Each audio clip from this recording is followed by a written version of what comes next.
Hi, I'm Renelle Golden, and you're listening to the Movie Making Podcast.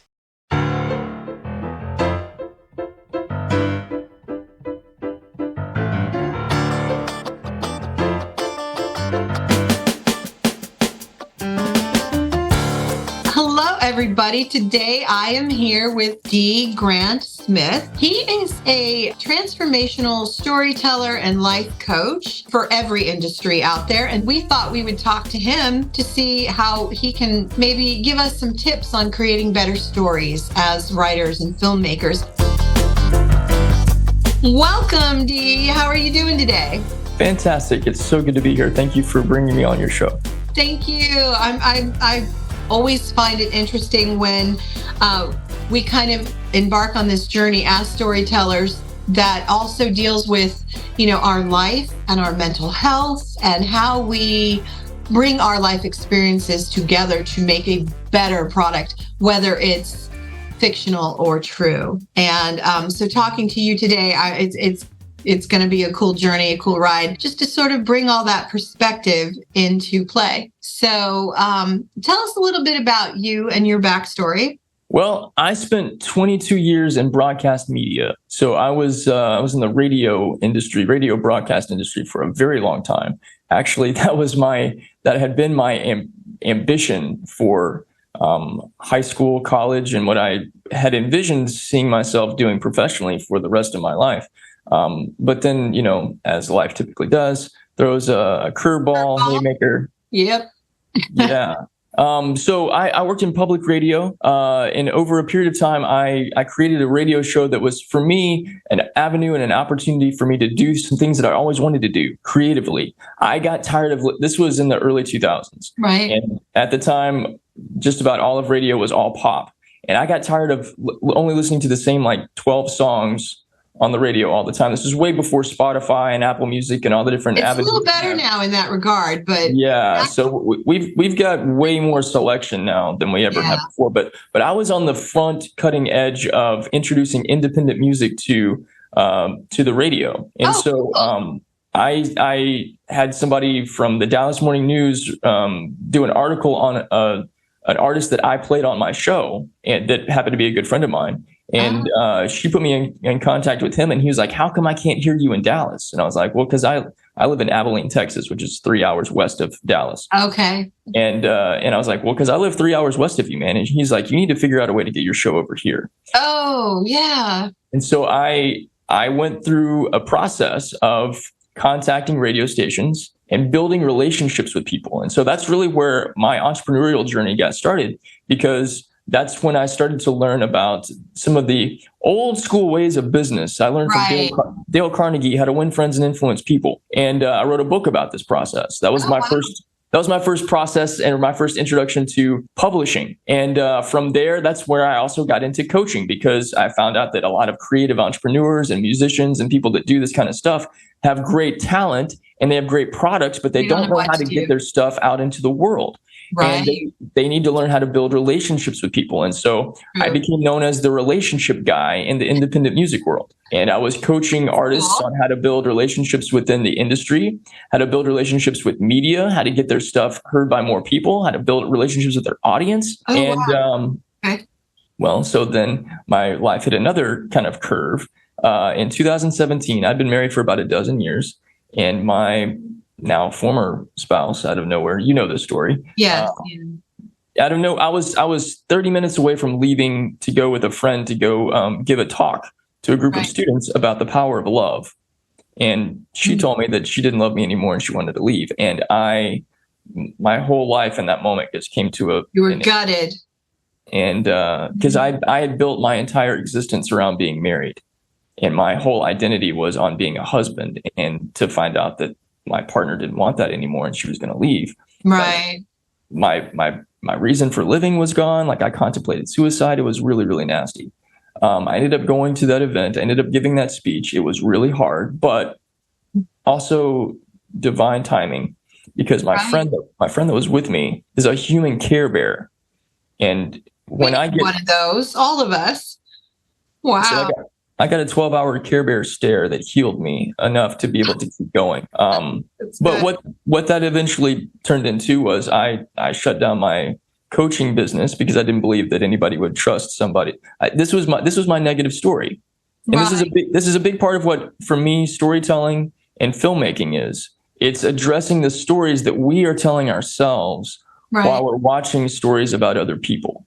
And the story that I've been telling myself was a very negative one, and I came face to face with it, and in that time, had a spiritual experience where I met God in a way, and I learned that I didn't know what love really was, and I didn't know how to love myself, and that was actually the cause of all of my pain, and that changed my life forever. And so I became a student of what love is outside of religion, outside of cultural programming, outside of all of the, dogmatic, stigmatic stuff that we have been in, media and movies and all kinds of things have had all kinds of ways of influencing the way that we understand what love actually is. And so I am a student of love, and I am a teacher of love. And so what I do with people is using the power of storytelling, because I am a writer as well.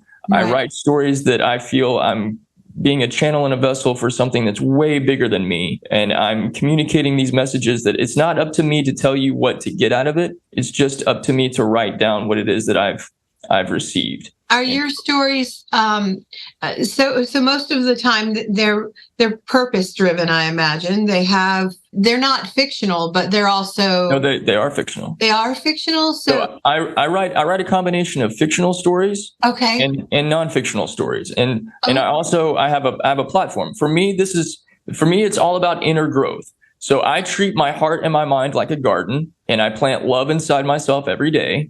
And I teach other people how to do that. And learning what love is, to know how to plant the right kind of love inside, is I call this process growth farming. And so I am growing love within me so that I can produce love with my life. And I teach other people how to do that too, using fictional and non-fictional storytelling, and using teachings, and using courses, and using that group coaching and all kinds of different ways to really invest and grow this garden of life that is love. So if you meet a writer, and you met me, and you know a bit about my story. If you meet somebody that's a writer, and a lot of people get writer's block, or they struggle to even get something down on the page, to know where to begin or how to tell any story at all. What kind of advice would you maybe give them to get going? Well, it's interesting that you say that, because I gave a talk about this on Saturday, and I've got all of my notes right here. I was there in spirit. You just know it, right? So from my perspective, I've wrestled with this idea of writer's block. And I think what it is it's a way of getting stuck in a place where we, again, are telling ourselves a story that I can't come up with anything new.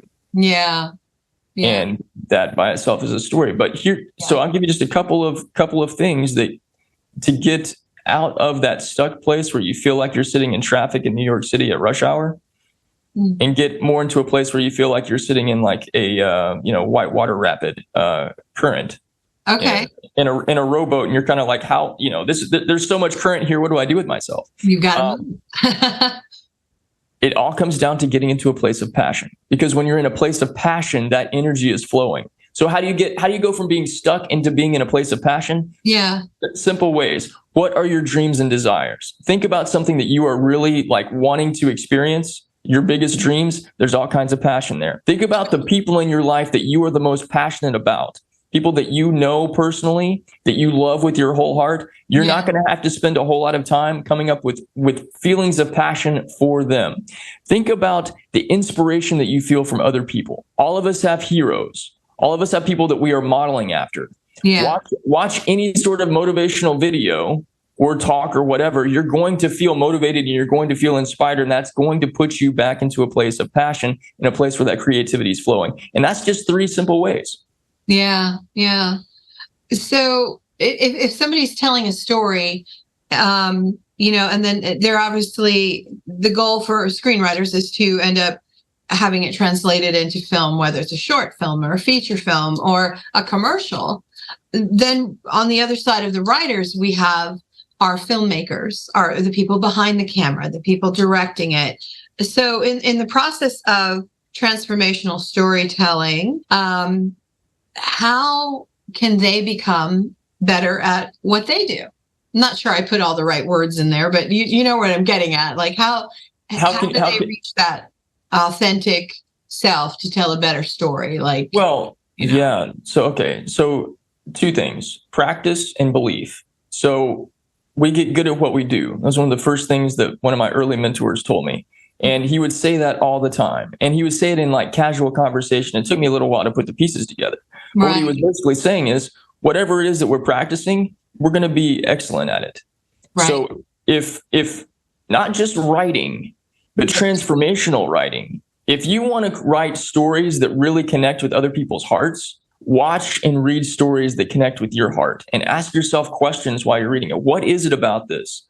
And sometimes, and I can totally relate, we're like trying to study something and the mechanics behind it might not seem all that, it might not translate the same way. Like I've read Stephen King's On Writing book, and he has such a methodological process that it's really hard for me as just a very creative person to try to like, and I think in more abstract terms a lot than I do from like a very structured standpoint. Right. So, but it is important to, I think, practice the art of description and practicing the art of writing about emotions. So as I'm a highly sensitive person, and as a highly sensitive person who's very empathic, I feel things on a different level than what your average person does. And you probably express it differently too.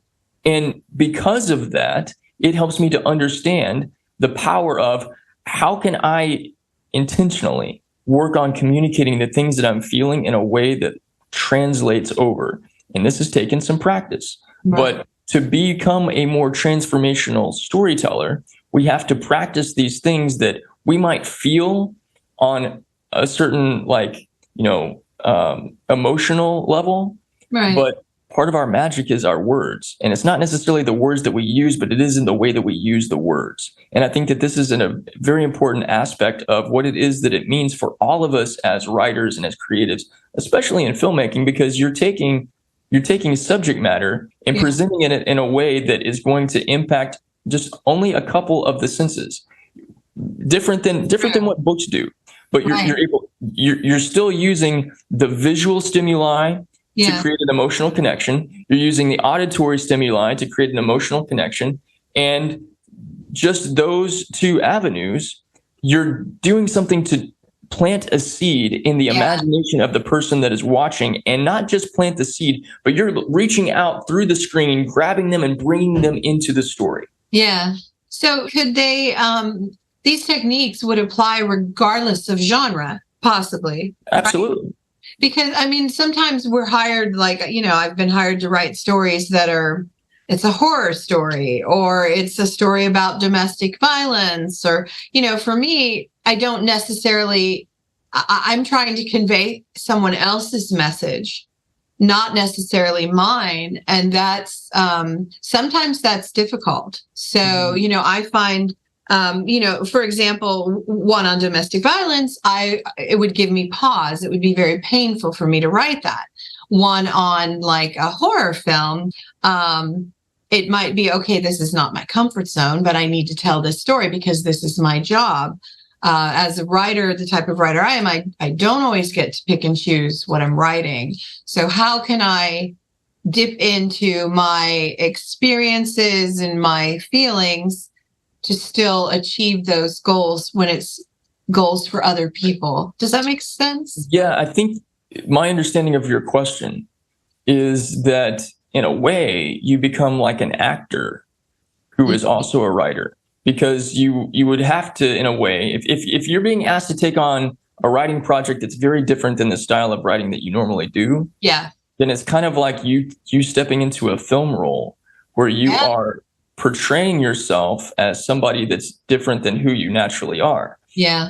So what I would suggest, just from this sort of suggestion, is look at, there's a certain acting style, and I'm trying to think of the name of it. No, it's I can think of the actors that are really skilled with this. Straczynski or Oh, I never remember their names. Well, I mean, like if you look at one of my favorite actors, Oh, Kristen Method. Bale. Method acting, yeah. Method acting. Yes, I love those actors. They come to set as the character and they don't leave. Yeah. And so when you watch them in their roles, it is that like they have stepped into they have shed their regular skin, they've taken on the skin of somebody else. And this really taps into something that I talk about a lot. This is something that's called self-concept, because it is the story that you are telling yourself about who you are. Right. And what I think would be a necessary component about this, and also very important to not go crazy in the process.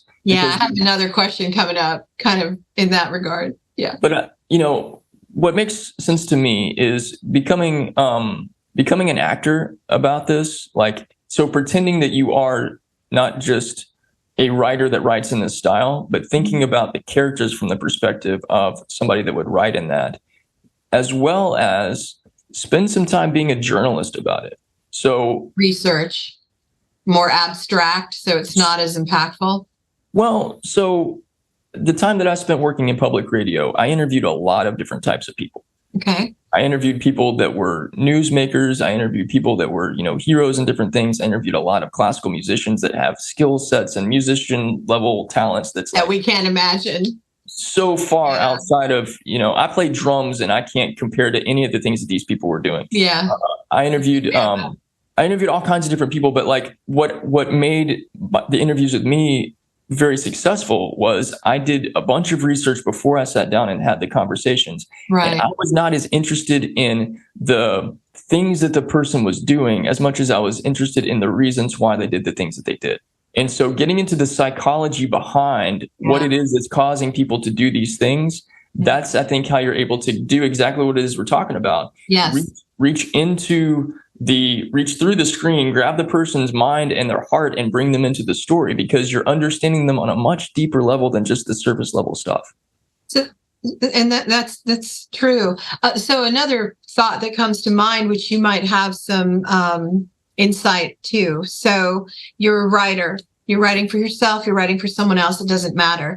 As a writer or a creative storyteller, we tend to take some very difficult and dark journeys when we're trying to be authentic to the craft and to tell this story where we're reaching emotions and, we're pulling people in and you're going on this ride.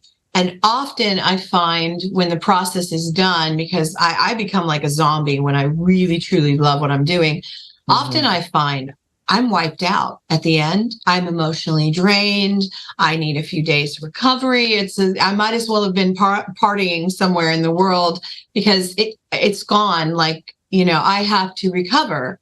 So have you witnessed this in writers? Have you experienced this? And what kinds of things could we do to not end up so drained, so out of balance, I guess is where I'm going with this question. Yeah. Well, I wrote a novel in 3.5 weeks last year. Oh God, that sounds like something I do. You're a zombie too. Yeah. Well, except that the experience was something that was very life-giving to me. Oh, that's good. So, and I can tell you how I did that. Okay. And I think that this is something that can be a gigantic resource for writers of any capacity, whether you're a novel writer, a nonfiction, biography writer, screenwriter, whatever. Okay. Get up and away from your desk and go outside and go for a walk. That's simple. Yeah. That's simple, because how did my novel come to me? I didn't sit down one day and decide to write a novel. Oh. I've had an idea, something along the lines of an idea that goes back about 2.5 years. Okay. Now, 3 years now, I guess. Right. It came to me one day and I was like, okay, one day maybe I'll do something with it. Well, I just kind of buried it somewhere in my subconscious mind. Oh, and wow. One day I was on a walk. I walk around every day. So this is just a great practice to have anyways. Yeah, it is.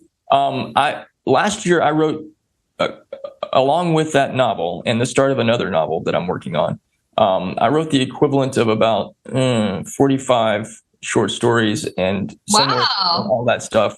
About 12 short novels, novellas. That's amazing. Now they all came to me. I didn't sit down and decide to write this stuff. They came to me. You're just like, this feels right, and it starts flowing. Here's what happened. I had a scene. This is very filmmaking. Okay. I had a scene pop into my mind. Okay. I could see the characters. I could see the storyline. Yeah. I'm on a walk, but in my mind, I'm watching a movie. And I get back to my house, and I'm like, I've got to write this down. But what I saw in my mind wasn't the start of the story. There was something that had to lead up to the stuff I saw. So I saw the middle part. I had to create the beginning and then create the ending part. Yeah. But allow myself to go through this journey of getting there. And here's the thing. Not knowing what's going to happen next is what you're supposed to be feeling. I feel. This is why my method and Stephen King's method is very different, because he has how the movie's going to end before he even begins. I don't know how it's going to end. And what if even us as writers in any capacity, what if when we begin writing, we don't know how the story is going to go, and we are okay with that? We want to be a part of the process and be a part of the adventure, just like the audience is. Yeah. Yeah. I like that. I don't see anything wrong with that. I mean, I know in screenplay writing, they want the first act, the second act, and third act. I don't always follow those rules, especially if I'm writing for myself. I let it flow. And I usually just know that there's a character whose story needs to be told when it's my personal thing. Well, I just feel that. And I'm very zombie-like when I'm writing, because I can't rest until their story's told. And, well, I think that, now that I've said this, there's probably some people that are watching and are like, yeah, well, in your world, dude, that works. That doesn't work necessarily in my world. Yeah, so, probably. So let me just position this as a way to kind of segue between the two. Okay. Going for a walk and getting away from your computer, getting away from your tablet, getting away from whatever it is, frees your mind to allow creativity to flow. And also, I live in Texas. Okay. We've got pecan trees everywhere, so there's a lot of nature around me. Now, for people that live in big cities, and maybe you don't have that same kind of outlet, but you do have you do have people that are you have all kinds of energy that's like allowing yourself to breathe that in is a recharge place.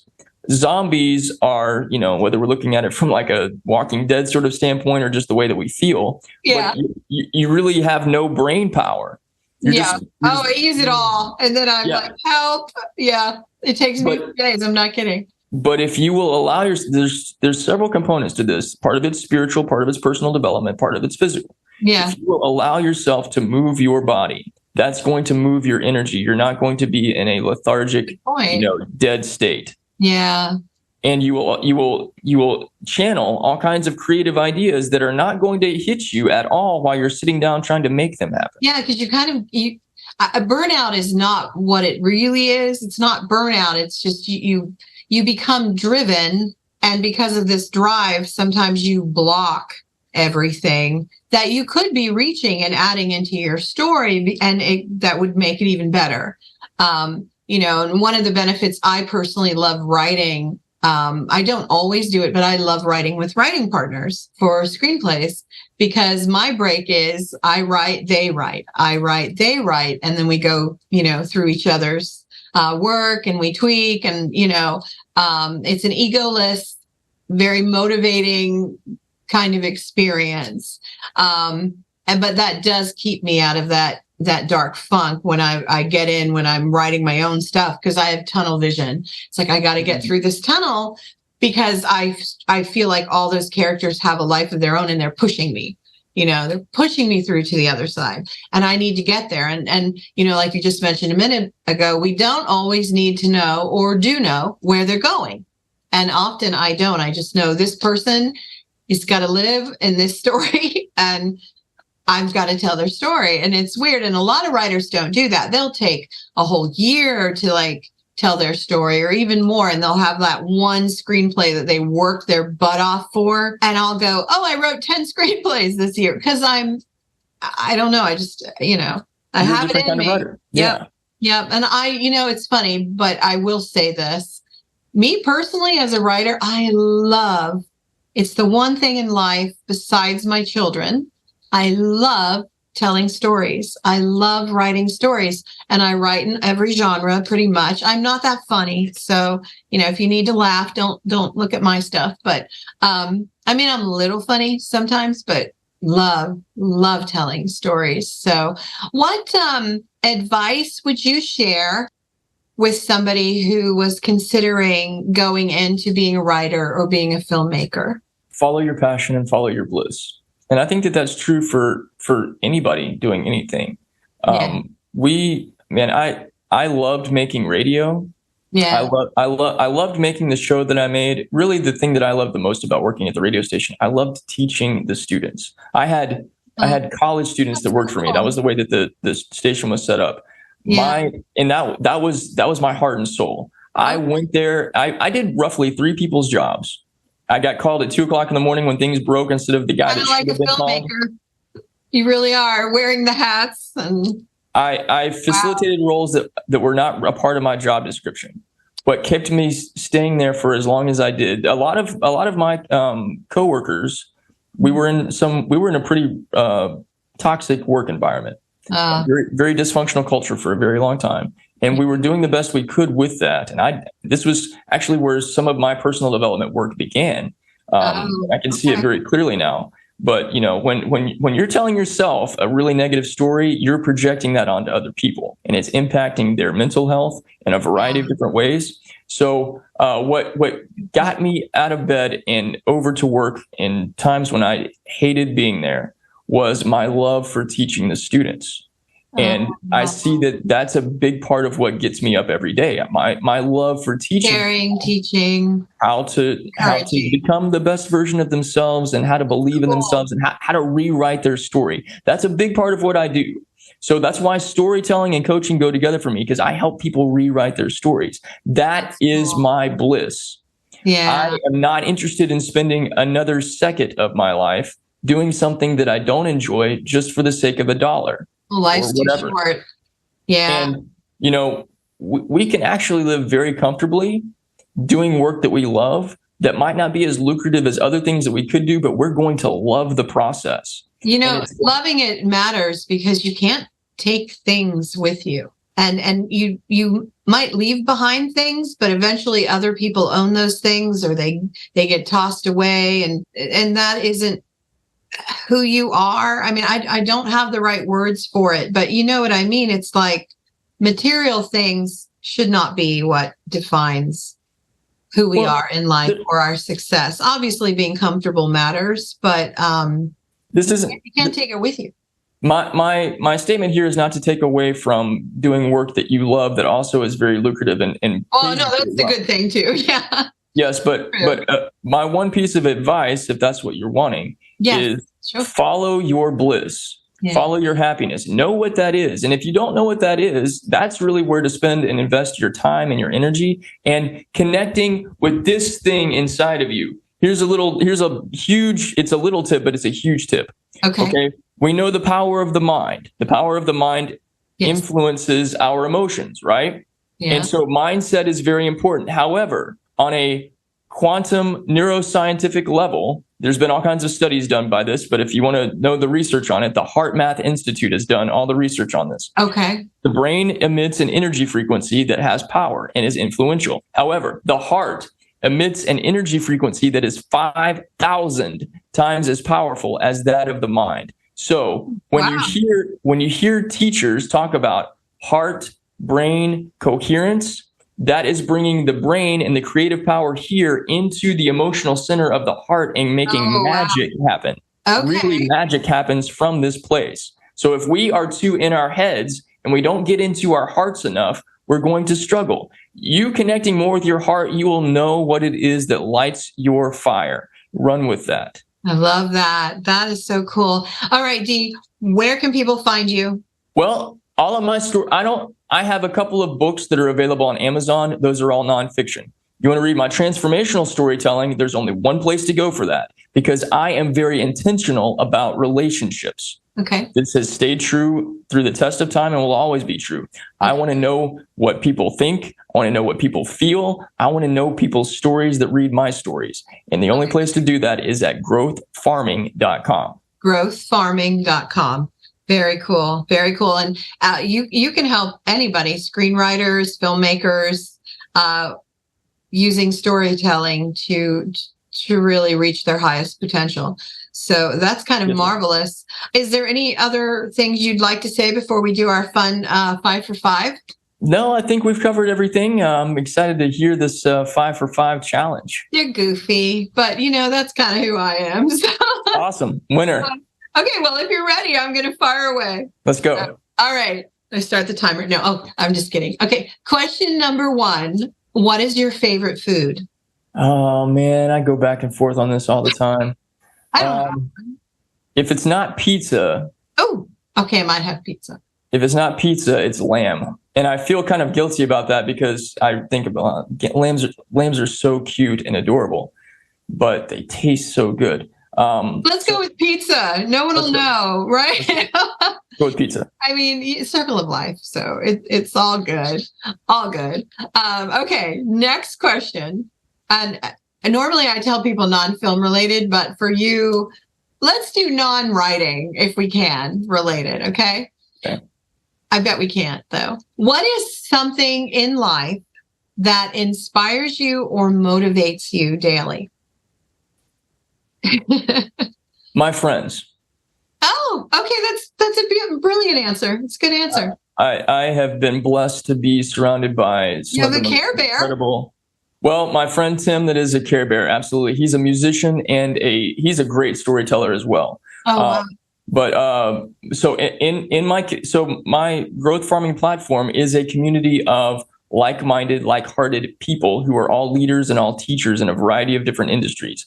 And every single one of them are incredibly inspirational people, and they inspire me every single day. Yeah. I love that. And it's the growthfarming.com again. There's a community there. People can join you. You do regular things, right? Like weekly and everything. I've got so all membership levels get access to all of the courses and all of the books. It's over $1,000 worth of value for a fraction of that price on a monthly basis. But in the middle tier, we do a weekly group coaching session that we did last night. And it motivates everybody, I imagine. And I impact everybody. And here's the thing, like it's not just a me thing.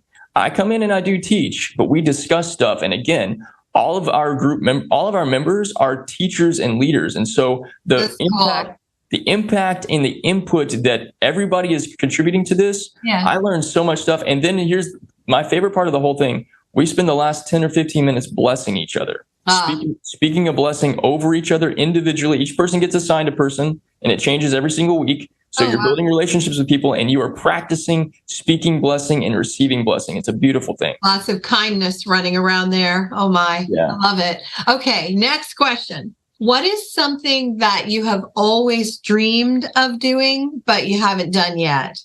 Ooh. Not related to your career. Well, honestly, screenwriting. Oh, hey, I know somebody who can help you with that. That's cool. It's a good one. Okay.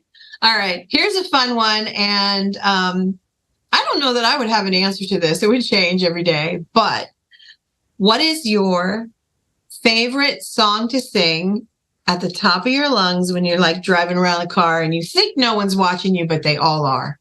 Oh, I don't care whether anybody's watching me. I probably don't either. I just sing.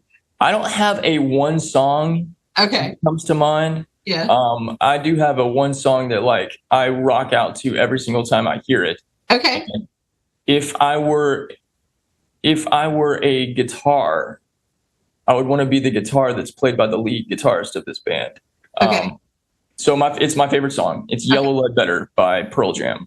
And if I could be a Fender Stratocaster in the hands of Mike McCready, you'd be like, play it, man. This would be the greatest thing in the whole world. Yeah. That's awesome. That is awesome. So that's kind of a metal band, right? They were grunge, hard rock, metal, grunge, alternative rock. Yeah. Okay. And they've kind of changed their genres over the years. I mean, they're actually all really good musicians. Yeah. They are. Okay. Last movie. Sorry, that I blew my whole question. Oh my gosh. Okay. Last question. I'm going to act like I didn't do that. We'll just, what is your favorite movie? I know what it is. It's going to surprise you. Oh, okay. Possibly. Is it a Disney movie or something? No, it's not. No. Oh, okay. I'm a very deep thinker. Okay. and as you can tell from our conversation, I see things on a multitude of different levels. Yeah. My favorite movie used to be, because I'm a gigantic Christopher Nolan fan. Oh, yeah. I think he's one of the greatest directors, visionaries. He and his brother wrote the screenplays for most of their films. Yeah. So for the longest time, my favorite movie was The Dark Knight, being a huge Batman fan. But over the years, though, I recognize that my real favorite movie has been my favorite movie since I was little, 7 or 8 years old when I saw it for the first time. And it's not a little kid movie, though. Oh. But it has been the story of my life. Okay. Over and over and over again. It's been the story of my life this year. Okay. It was the story of my life in 2017. It was the story of my life in 2003. And here's the movie, Rocky 3. No way. Really? And so to me, Sylvester Stallone's one of my greatest heroes. The man is a amazing Oscar-winning actor, screenwriter, director. Yeah. Incredibly brilliant. All around. Yeah. But in the third Rocky movie, which doesn't hardly get any credit at all, Rocky goes from being champion to getting his ass handed to him royally in a short amount of time, and at the same time losing his trainer. The emotional, mental, psychological impact of that is monumental, and Stallone does a great job of illustrating how he can't shake that. He's trying to train to get back into shape, and he's being trained by his former opponent and trying to learn something new, but he can't get his mind around it. And one of the most pivotal scenes in, I think, all of film, and it's so all of you guys that are film writers and screenmaker or filmmakers. Right. What you said. Yeah. So watch the beach scene of Rocky 3. Okay. One of the most transformational scenes where you finally see a character that is known for being strong totally break down and admit his fear. Wow. And so for me, the story of my life is Clubber Lang represents loss and fear. Yeah. And that's Mr. T's character, by the way. But getting just totally destroyed, especially in something that you think you've got a pretty good handle on. Yeah. And the way that psychologically that destroys you into even like you can try to go back, but every single time you're replaying that old story in your mind. Yeah. And it's not until you let that old story go and you choose to love yourself and do it for yourself to overcome the fear, that you're able to actually step into your real power and be the truest version of yourself and go out there and kick some ass. And so that's why Rocky 3 is my favorite story. That's brilliant. I love that. And you're right. I never even would have put that on the radar. How cool is that? Well, you have been awesome to talk to today, and I look forward to talking to you more. Yeah. So thank you so much. And I hope you'll come back and talk to me. Well, Renelle, thank you for this opportunity. I appreciate you giving me this opportunity, being that I'm not particularly as into the filmmaking world as many of your other guests are. But as you said, storytellers and story writers, we are all cut from a very similar cloth, and we all, have something to offer each other. So I really appreciate you giving me this opportunity. Thank you. And thank you, Dee. Have a great day, and we will talk to you again soon. Yes, ma'am. You too. Bye. Movie Making with Renelle Golden is brought to you by Samira Entertainment, supporting indie films and the filmmakers who create them. Stop by their website to learn more, www.samiraentertainment.com. That's www.samiraentertainment.com. You've been listening to Movie Making with Renelle Golden. Be sure to come back for our next episode where we bring you the people who make movies you love. Got a topic about filmmaking you want to hear on our podcast? Send us an email at moviemakingpodcast@gmail.com. Thanks for listening.